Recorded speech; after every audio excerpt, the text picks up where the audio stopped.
சின்ன சின்ன முருகைய சிங்கார முருகைய கொஞ்சி கொஞ்சி தமிழ் பேசும் செந்தில் வடிவேலனவ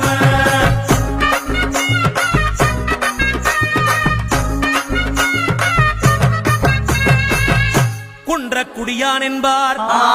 பழனிமலைநாதன் என்பார், வடபழனி ஆண்டவன் என்பார், சரவண பவன் என்பார், நிமலன் சுவாமி என்பார், தண்டாயுதபாணி என்பார், கலியுகவரதன் என்பார், வெற்றி வடிவேலன் என்பார், வீரவடி வேலன் என்பார், மரகத வண்ணன் என்பார், ஞானப்பலம் கேட்டவனா, நம்பினோரை நாடுபவனா, காவடி பிரிய